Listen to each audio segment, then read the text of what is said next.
একটা বড় breaking update উঠে আসছে। রাজ্যে 50,000 নিয়োগ শুরু হচ্ছে শীঘ্রই। একটা গুরুত্বপূর্ণ আপডেট। পিএসসি চেয়ারম্যান পদত্যাগ করছেন, একটা গুরুত্বপূর্ণ আপডেট। মুখ্যমন্ত্রীর কি বড় ঘোষণা এই বিষয়ে? তো আশা করি আমরা এর আগে দেখেছি রাজ্যের মুখ্যমন্ত্রী মাননীয় শুভেন্দু অধিকারী এর আগে কিন্তু অনেক কিছু প্রতিশ্রুতি দিয়েছেন। আশা করি আপনারা জানেন সে প্রতিশ্রুতি পূরণের পালা বর্তমানে এখন।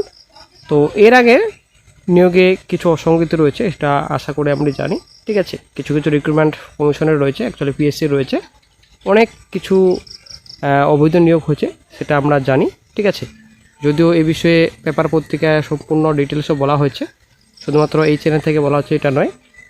পিএসসি ফুড অ্যাসের কথা বলছি, ফায়ার অপারেটর, ডব্লিউসিএস তো বিষয়ে আমরা জানি আশা করি। তো বড় বড় পোস্টেও কিন্তু অনেক কিছু দুর্নীতি হয়েছিল এর আগের রাজ্য সরকার আমলে। তো যাই হোক, আজকে আমরা একটা গুরুত্বপূর্ণ আপডেট নিয়ে আলোচনা করব ভিডিওতে। অবশ্যই ভিডিওটি সম্পূর্ণ দেখুন। আপনারা অনেক শিখতে পাচ্ছেন 50,000 নিয়োগ রাজ্যে ডিএ ঘোষণা 22 জুনের বাজেট। ঠিক আছে, শুধু মর্গা ভাতা নয়, কর্মসংস্থানেও অগ্রাধিকার তালিকায় লক্ষ্য দীর্ঘদিন জমে থাকা শূন্যপদ পূরণ।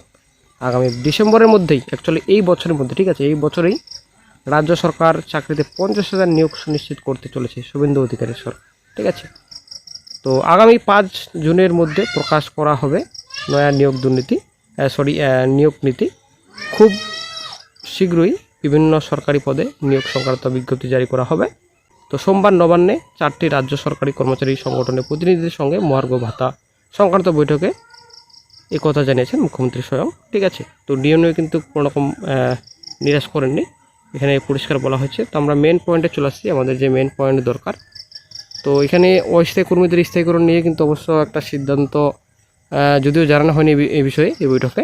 তো যদিও সূত্রে খবর তাদের স্থায়ীকরণ হলেও স্থায়ী পদে নিয়োগ ধাক্কা খাবে বলে মনে করছে রাজ্য সরকার। তো বৈঠক হয়, সেই বৈঠকে অনেক কিছু আলোচনা হয়। তো তার মধ্যে গুরুত্বপূর্ণ পয়েন্ট যে একটা রয়েছে, আপনারা শিখতে পাচ্ছেন যে এদিন বৈঠক চলাকালীনই পূর্বতন সরকারের আমলে পাবলিক সার্ভিস কমিশনে পিএসসি নিয়োগ দুর্নীতি নিয়ে ক্ষোভ উগরে দেন কর্মী সংগঠনের প্রতিনিধিরা। ঠিক আছে, তাৎপর্যপূর্ণভাবে এরপরেই পিএসসি চেয়ারম্যান দেবল রায়কে পদত্যাগ করার নির্দেশ দিয়েছে নবান্ন। আগামী 4 জুন তিনি পদত্যাগ করবেন। ঠিক আছে, আশা করি আপনারা জানেন এরা কিন্তু কোনো রকম কমিশনের চেয়ারম্যান ছিলেন না।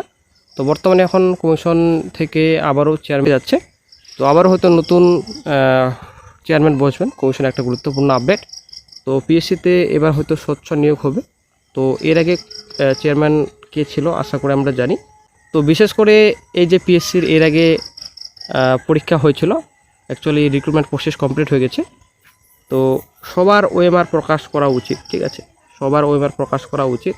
অনেক কিছু রিক্রুটমেন্ট নোটিফিকেশন রয়েছে যেগুলো দুর্নীতিগ্রস্ত প্যানেল। ঠিক আছে, আমরা আশা করি জানি। বিশেষ করে ফুড এসআই প্রথমত আসবে, এদিকে ফায়ার অপারেটর এবং ডব্লিউসিএস তো রয়েছেই কিছু কিছু।